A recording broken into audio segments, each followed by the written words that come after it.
در آذربایجان طرفداران ژورنالیست پژوهشگر و همکار رادیوی آزادی خدیجه اسماعیلووا در نزد دادگاه باکو نام او را شعار زدند.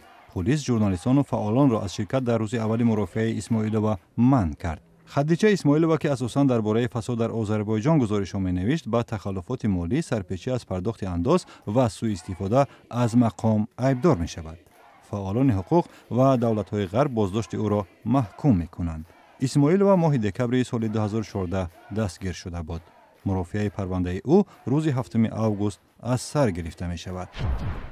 دادگاه مسکو رهبر یک سازمان قومگرا ایلیا گریاچف را با جرم تشکیل یک سلسله قتل‌های پرسر و صدا به حبس ابد محکوم کرد. هیئت منصفه روز 14 ایول گریاچف را در فرمایش قتل 5 نفر با شمول یک وکیل مدافع، فعالان آنتیفاشیست و مهاجر تاجیک صلاح‌الدین عزیزوف گناهکار شناخته بود. گریاچف 33 ساله را همچنین در تأسیس سازمان افراطی و خریداری سلاح‌های غیرقانونی گناهکار دانستند. گریاچف یکی از مؤسسان بورن боевая ارگانیزاسیا روسکих ناسیونالیستов یا سازمان جنگی قومگرایان روس نام برده شد. او را در سال 2013 از سربیا به روسیه استرداد کردند. واندال‌ها در بلگراد پایتخت سربیا مجسمه یادگاری 80,000 قربانی دوران اشغال این سرزمین از سوی آلمان فاشیستی و طرفدارانش را تخریب کردند.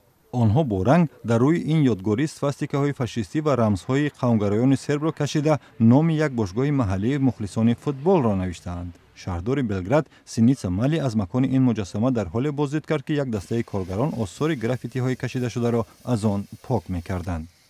اکثر قربانیان رژیم تحت حمایت فاشیست‌ها در سربیا یهودیان بودند، ولی در دوران اشغال سربیا از سوی آلمان فاشیستی سرب‌ها و لولی‌ها نیز کشته شدند. گرجستان به میزبانی جشنواره المپیک جوانان اروپا 2015 آماده می شود. در این جشنواره ورزشی که هر 2 سال دایر می شود و امسال در تفلیس از 26 ایول تا 1 آگوست خواهد گذشت، ورزشکاران از 48 کشور شرکت می کنند.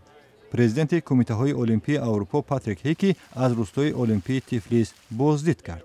پایتخت گرجستان برای آمادگی به این جشنواره ساختمان انشاءات ورزشی را اوج داده بود. در جشنواره المپیک 3800 ورزشگر در 9 نوع ورزش سبقت می‌کنند. ولایت خیبر پختونخوا در شمال و غرب پاکستان در باران‌ها و آبخیزی‌های شدیدی که پل‌ها و راه‌ها و زمین‌های کش را می‌شوید غرق شده است. در ناحیه چترال دست کم 3 نفر بنا به خبرها هلاک شدند.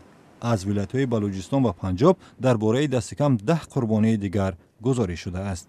آبخیزی‌ها در یک هفته اخیر باعث خسارات زیاد به زمین‌های کشت و چاروا و سدها روستا شده است.